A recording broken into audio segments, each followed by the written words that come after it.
If you students of the Way desire knowledge of this great mystery, only avoid attachment to any single thing beyond mind. To say that the real Dharmakaya of the Buddha resembles the void is another way of saying that the Dharmakaya is the void and that the void is the Dharmakaya. People often claim that the Dharmakaya is in the void and that the void contains the Dharmakaya, not realizing that they are one and the same.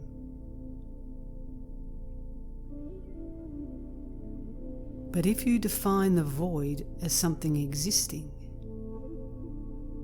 then it is not the Dharmakaya. And if you define the Dharmakaya as something existing,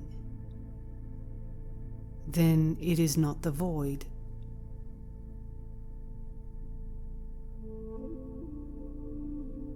Only refrain from any objective conception of the void.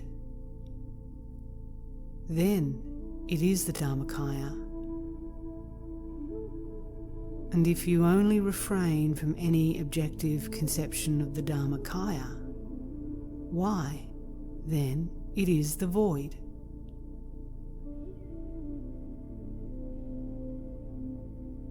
These two do not differ from each other, nor is there any difference between sentient beings and Buddhas, or between samsara and nirvana, or between delusion and bodhi.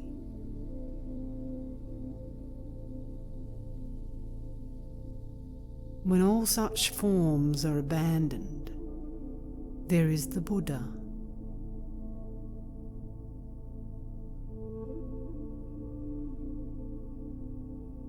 Ordinary people look to their surroundings, while followers of the Way look to mind. But the true Dharma is to forget them both. The former is easy enough, the latter very difficult.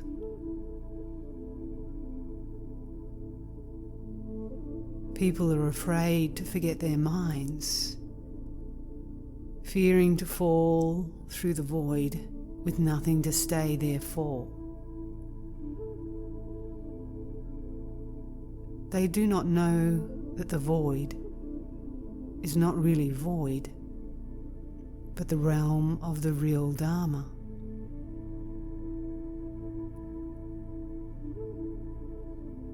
This spiritually enlightening nature is without beginning, as ancient as the void,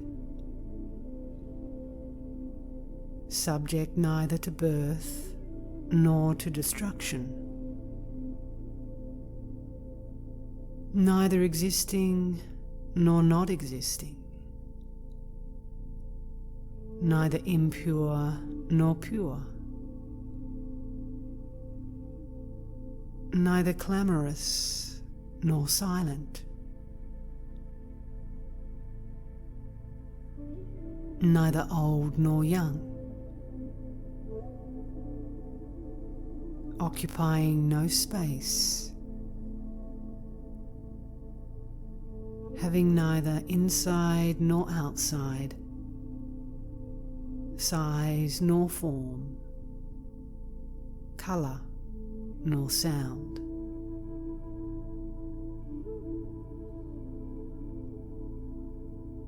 It cannot be looked for or sought, comprehended by wisdom or knowledge, explained in words, contacted materially or reached by meritorious achievement.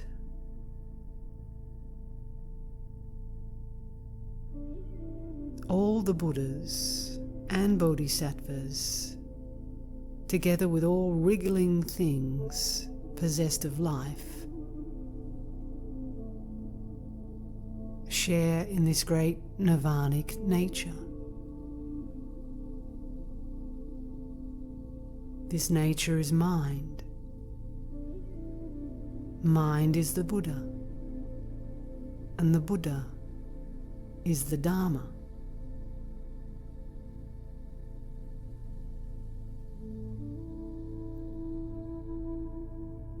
Any thought apart from this truth is entirely a wrong thought.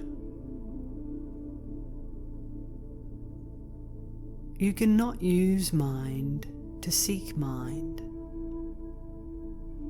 the Buddha to seek the Buddha,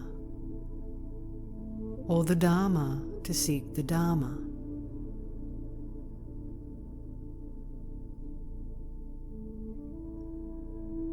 So you students of the Way should immediately refrain from conceptual thought.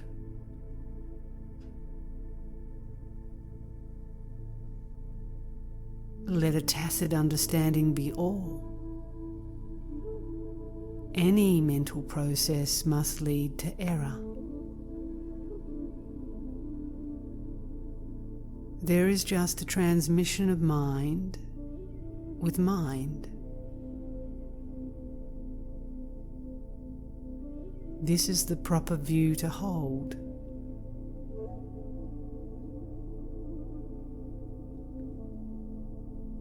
Be careful not to look outwards to material surroundings. To mistake material surroundings for mind is to mistake a thief for your child.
Ordinary people all indulge in conceptual thought based on environmental phenomena.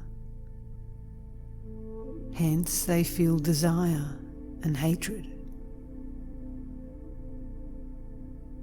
To eliminate environmental phenomena, just put an end to your conceptual thinking.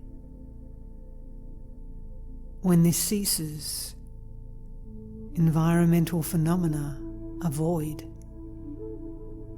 And when these are void,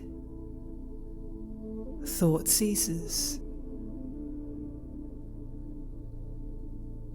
But if you try to eliminate environment without first putting a stop to conceptual thought, you will not succeed, but merely increase its power to disturb you.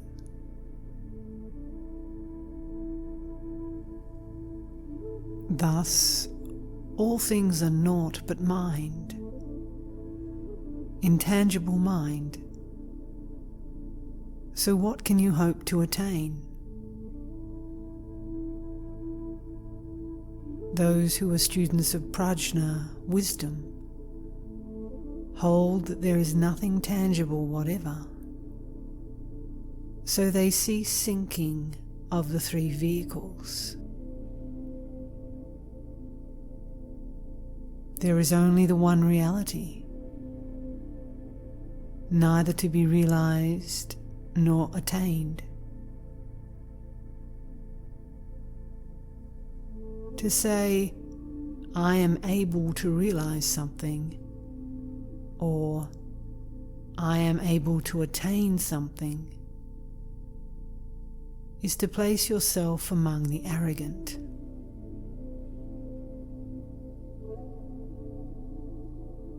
Therefore the Buddha said, I truly obtain nothing from enlightenment. There is just a mysterious, tacit understanding, and no more.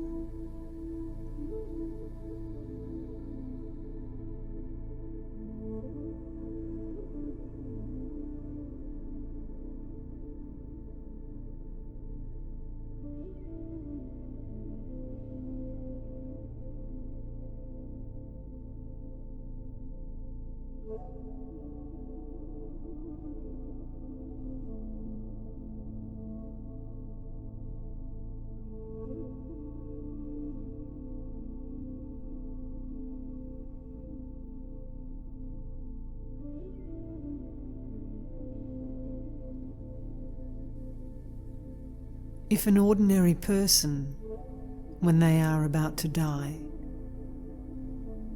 could only see the 5 elements of consciousness as void, the 4 physical elements as not constituting an I, the real mind as formless and neither coming nor going, their nature is something neither commencing at birth nor perishing at their death, but as whole and motionless in its very depths. Their mind and environmental objects as one. If they could really accomplish this, they would receive enlightenment in a flash. They would no longer be entangled by the triple world. They would be a world transcender. They would be without even the faintest tendency towards rebirth.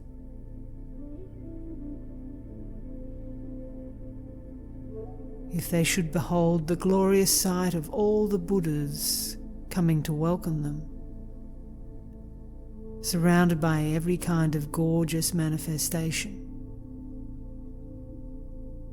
they would feel no desire to approach them.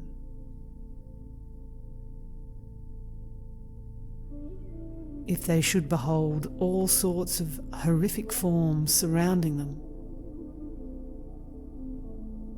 they would experience no terror. They would just be themselves, oblivious of conceptual thought and one with the Absolute. They would have attained the state of unconditioned being. This, then, is the fundamental principle.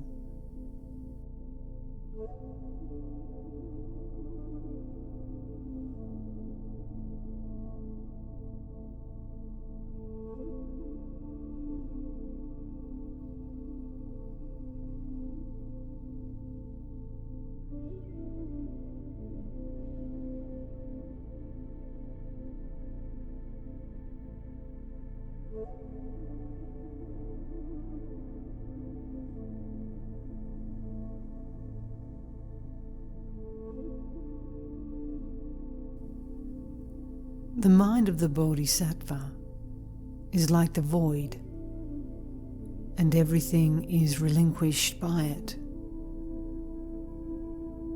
When thoughts of the past cannot be taken hold of, that is relinquishment of the past. When thoughts of the present cannot be taken hold of, that is relinquishment of the present. When thoughts of the future cannot be taken hold of, that is relinquishment of the future. This is called utter relinquishment of triple time. Since the Tathagata entrusted Kassapa with the Dharma until now, mind has been transmitted with mind, and these minds have been identical. A transmission of void cannot be made through words. A transmission in concrete terms cannot be the Dharma. Thus mind is transmitted with mind, and these minds do not differ. Transmitting and receiving transmission are both a most difficult kind of mysterious understanding, so that few indeed have been able to receive it.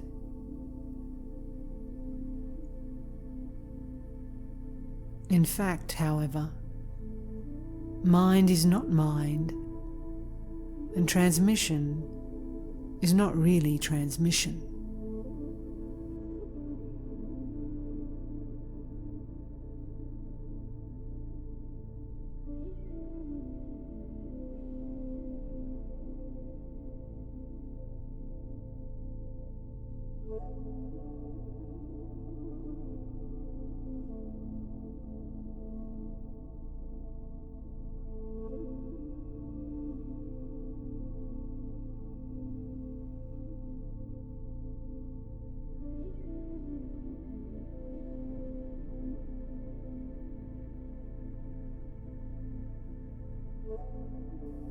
The term unity refers to a homogeneous spiritual brilliance which separates into 6 harmoniously blended elements.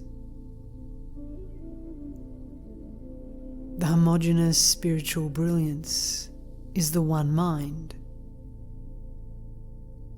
while the 6 harmoniously blended elements are the 6 sense organs. These 6 sense organs become severally united with objects that defile them. The eyes with form, the ear with sound, the nose with smell, the tongue with taste, the body with touch, and the thinking mind with entities. Between these organs and their objects arise the 6 sensory perceptions, making 18 sense realms in all.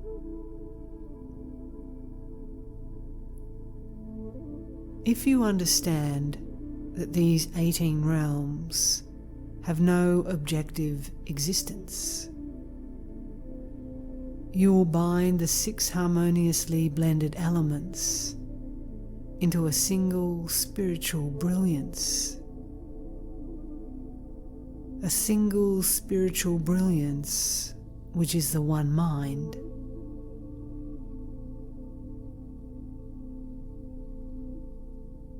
All students of the way know this, but cannot avoid forming concepts of a single spiritual brilliance and the 6 harmoniously blended elements. Accordingly, they are chained to entities and fail to achieve a tacit understanding of original mind.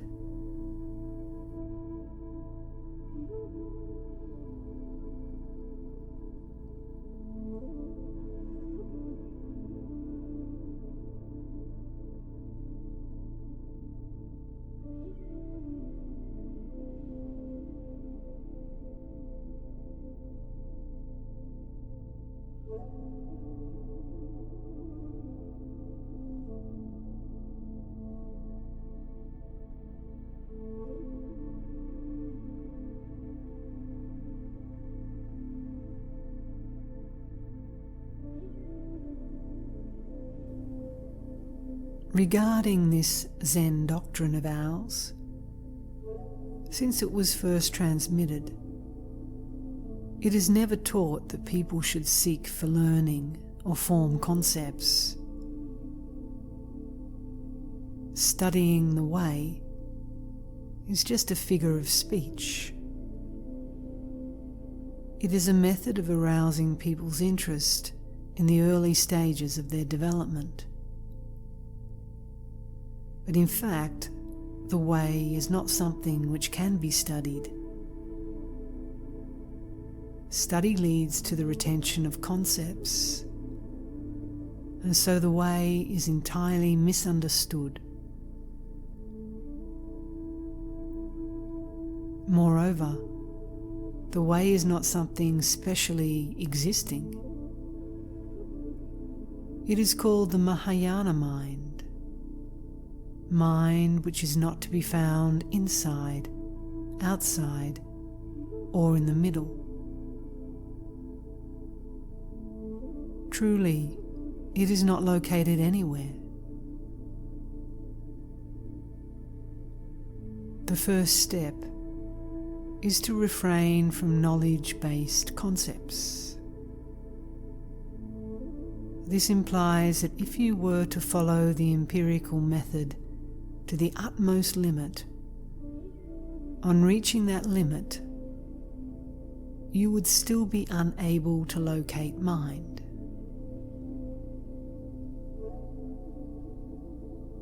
The way is spiritual truth, and was originally without name or title.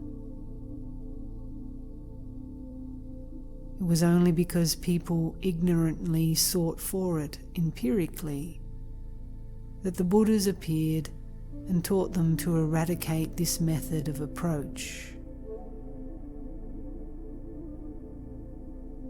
Fearing that nobody would understand, they selected the name Way. You must not allow this name to lead you into forming a mental concept of a road.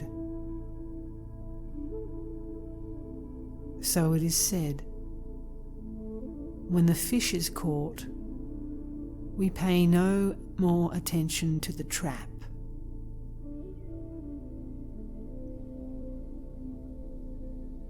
When body and mind achieve spontaneity, the way is reached and mind is understood.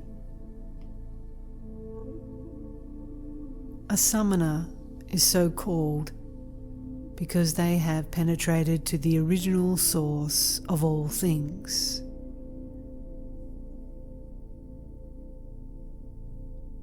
The fruit of attaining the samana stage is gained by putting an end to all anxiety.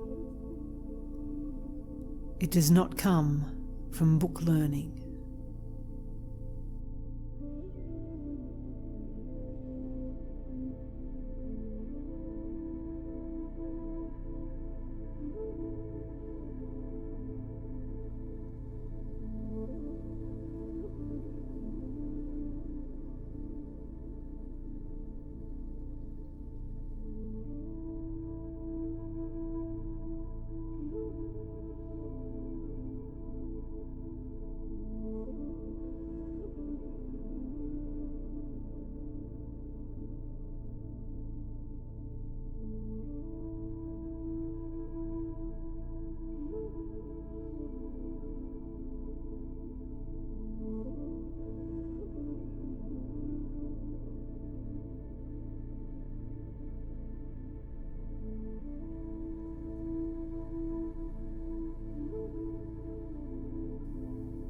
If you now set about using your minds to seek mind, listening to the teaching of others, and hoping to reach the goal through mere learning, when will you ever succeed? Some of the ancients had sharp minds. They no sooner heard the doctrine proclaimed than they hastened to discard all learning. So they were called sages, who, abandoning learning, have come to rest in spontaneity. In these days, people only seek to stuff themselves with knowledge and deductions, seeking everywhere for book knowledge and calling this Dharma practice. They do not know that so much knowledge and deduction have just the contrary effect of piling up obstacles. Merely acquiring a lot of knowledge makes you like a child who gives themselves indigestion by gobbling too much curds. Those who study the way according to the three vehicles are all like this. All you can call them is people who suffer from indigestion. When so-called knowledge and deductions are not digested, they become poisons, for they belong only to the plane of samsara.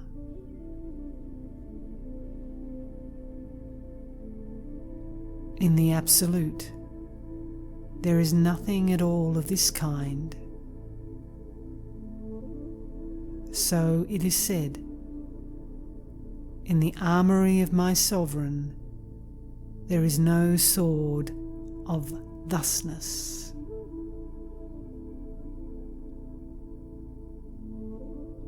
All the concepts you have formed in the past must be discarded and replaced by void.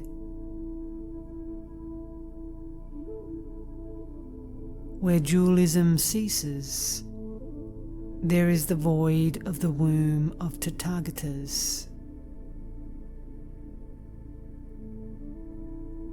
The term womb of Tathagatas implies that not the smallest hair's breadth of anything can exist there.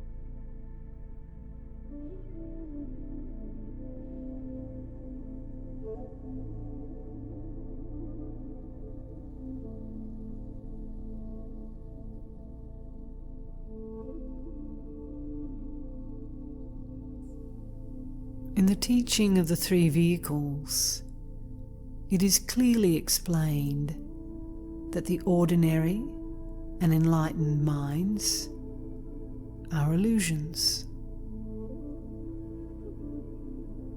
All this clinging to the idea of things existing is to mistake vacuity for the truth.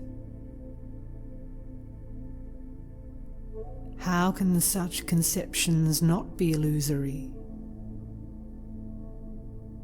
Being illusory, they hide mind from you. If you would only rid yourselves of the concepts of ordinary and enlightened, you would find that there is no other Buddha than the Buddha in your own mind. When Bodhidharma came from the West, he just pointed out that the substance of which all people are composed is the Buddha.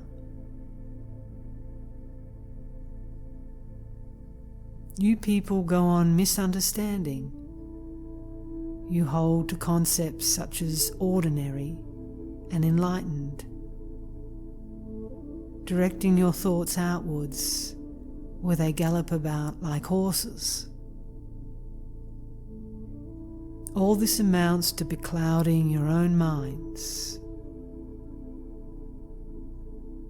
So I tell you, mind is the Buddha. As soon as thought or sensation arises, you fall into dualism.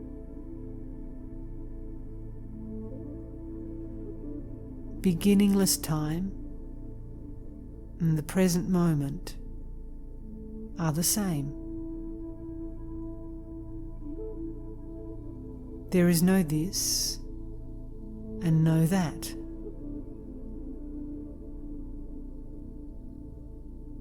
To understand this truth is called complete and unexcelled enlightenment.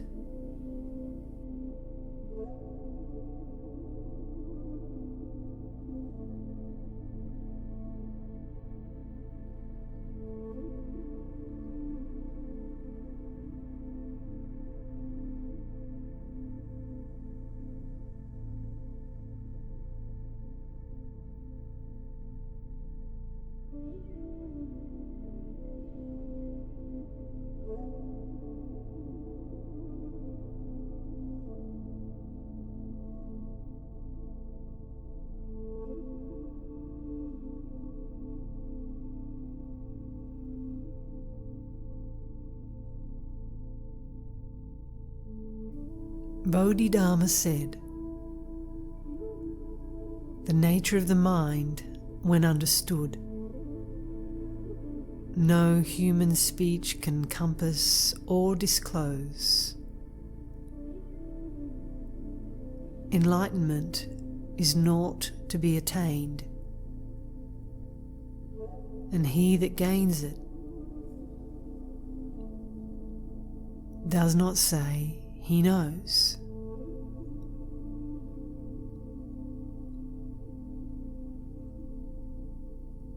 Having many sorts of knowledge cannot compare with giving up seeking for anything, which is the best of all things. Mind is not of several kinds, and there is no doctrine which can be put into words.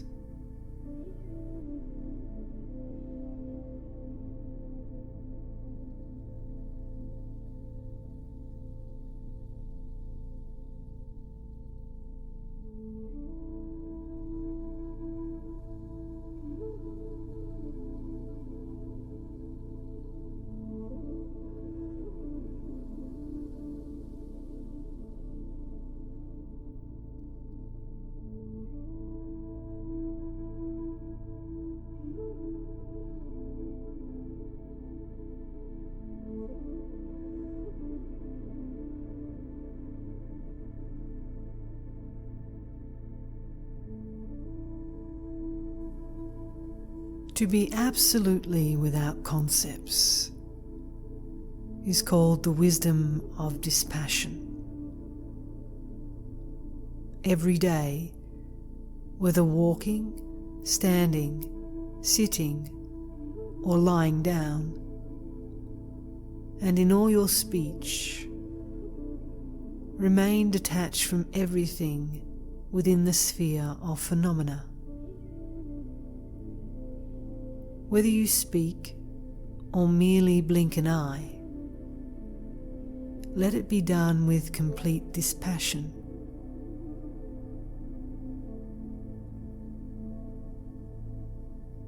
Most students of Zen cling to all sorts of sounds and forms. Why do they not copy me by letting each thought go as though it were nothing, or as though it was a piece of rotten wood, a stone, or the cold ashes of a dead fire.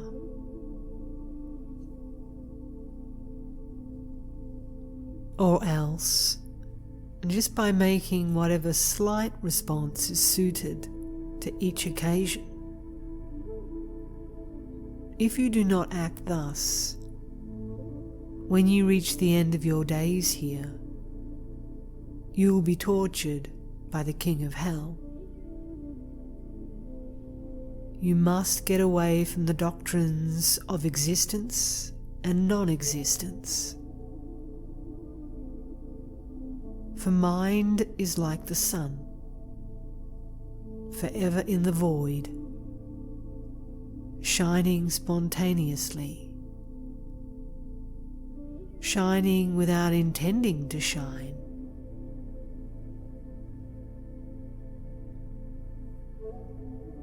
This is not something which you can accomplish without effort.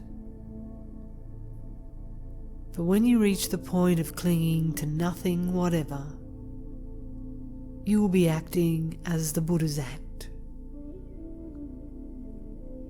This will indeed be acting in accordance with the saying, "Develop a mind which rests on no thing whatsoever." For this is your pure Dharmakaya, which is called supreme, perfect enlightenment.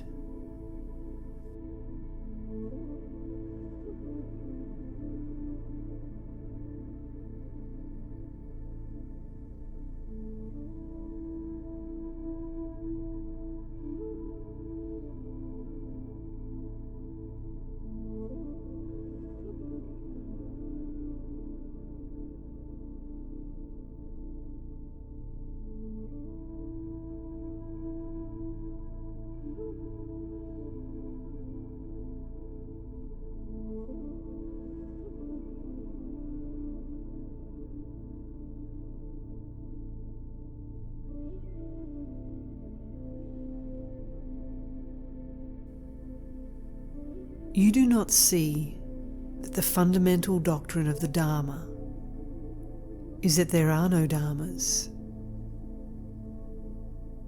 yet that this doctrine of no Dharma is in itself a Dharma. And now that the no Dharma doctrine has been transmitted, how can the doctrine of the Dharma be a Dharma?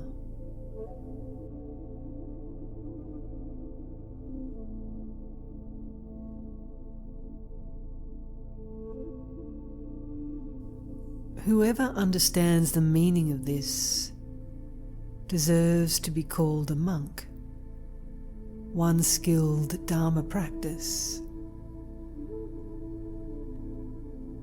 If you do not believe this, you must explain the following story. The elder Wei Ming climbed to the summit of the Taoyu mountain to visit the sixth patriarch. The latter asked him why he had come. Was it for the robe or for the Dharma? The elder Ming answered that he had not come for the robe, but only for the Dharma. Whereupon the sixth patriarch said, "Perhaps you will concentrate your thoughts for a moment and avoid thinking in terms of good and evil." Ming did as he was told, and the sixth patriarch continued,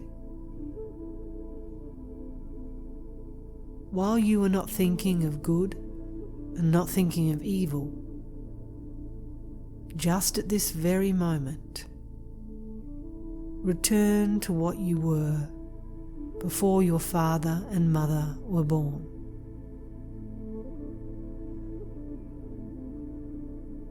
Even as the words were spoken, Ming arrived at a sudden tacit understanding. Accordingly, he bowed to the ground and said, "I am like a man drinking water who knows in himself how cool it is. I have lived with the fifth patriarch and his disciples for 30 years, but it is only today that I am able to banish the mistakes in my former way of thinking." The sixth patriarch replied, "Just so. Now at last you understand why, when the first patriarch arrived from India, he just pointed directly at people's minds, by which they could perceive their real nature and become Buddhas, and why he never spoke of anything besides.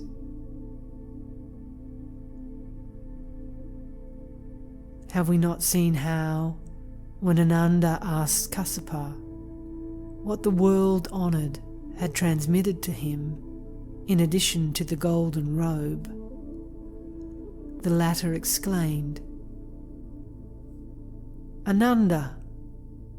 And upon Ananda's respectfully answering, "Yes," continued, "Throw down the flagpole at the monastery gate." Such was the sign which the first patriarch gave him. For 30 years, the wise Ananda ministered to the Buddha's personal needs. But because he was too fond of acquiring knowledge, the Buddha admonished him, saying, "If you pursue knowledge for 1,000 days, that will avail you less than 1 day's proper study of the way. If you do not study it, you will be unable to digest even a single drop of water."